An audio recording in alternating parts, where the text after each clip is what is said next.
People tend to take, say, an endorsement as, well, I agree with everything that person's ever done their entire life. Trump displayed courage under fire, objectively. You want someone who is strong and courageous. I think we want a secure border.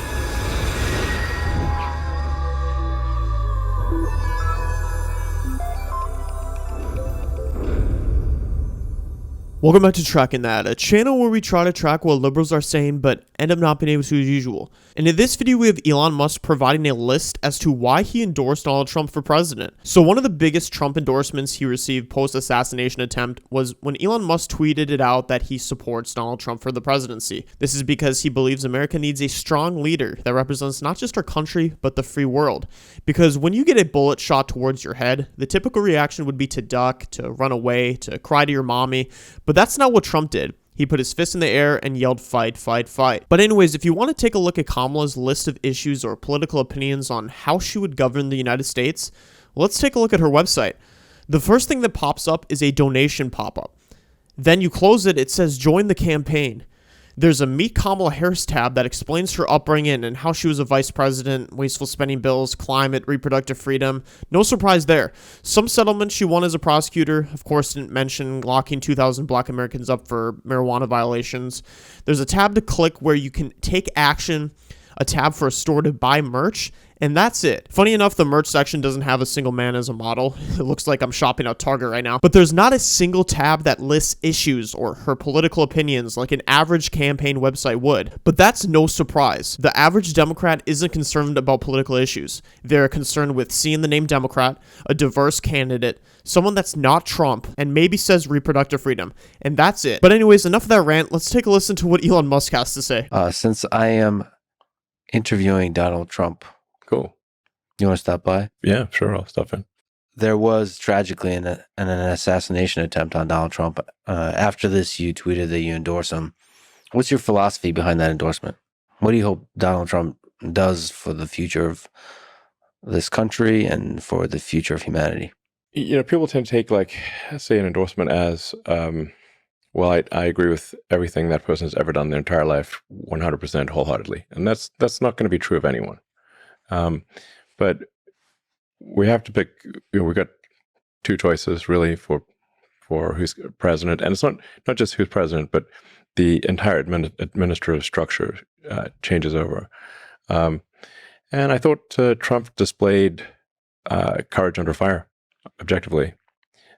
He's just got shot. He's got blood streaming down his face and he's fist pumping, saying fight. That's impressive. You can't feign bravery in a situation like that. Most people would be ducking.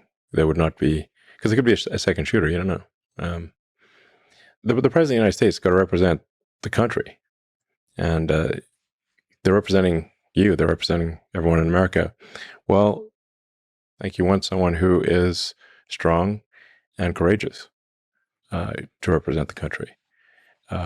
That's not to say that he is without flaws. We all have flaws.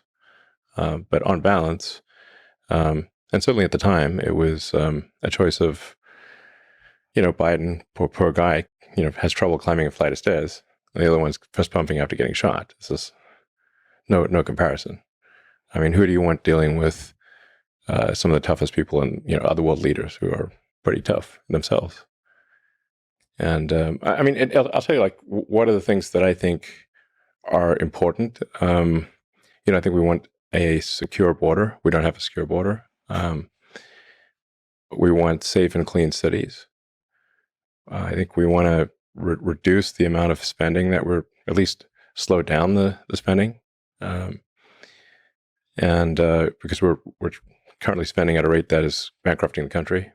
The interest payments on U.S. debt this year exceeded the entire Defense Department spending. If this continues, all of the federal government taxes will simply be paying the interest.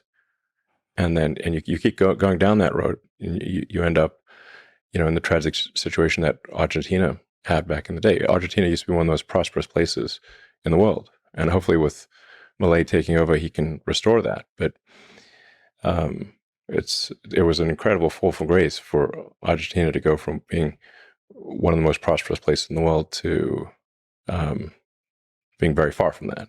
So I think we should not take American prosperity for granted. So we really want to, I think we've got to reduce the size of government, we've got to reduce the spending, and we've got to live within our means. Elon Musk is exactly right. A secure border, safe cities, not having wasteful spending bills, etc. are far more important than electing someone based on their appearance. The average Democrat doesn't even know what her accomplishments are. They're voting for her because she's simply not Donald Trump, but it's time to put your view on Trump's lifestyle, mean verbiage to the side, and vote on issues. Otherwise, the issues you have right now, whether it's high inflation, including not being able to afford a mortgage or a high grocery bill, will still be current and likely get worse. I'd rather have a big meanie head for president that solves the kitchen table issues than someone who is a woman that destroys our country and sends our sons and daughters to war, including myself. Actually, I'd be sent to war. But anyways, guys, that's all I have for today's video. Make sure you like, comment, and subscribe. Thank you.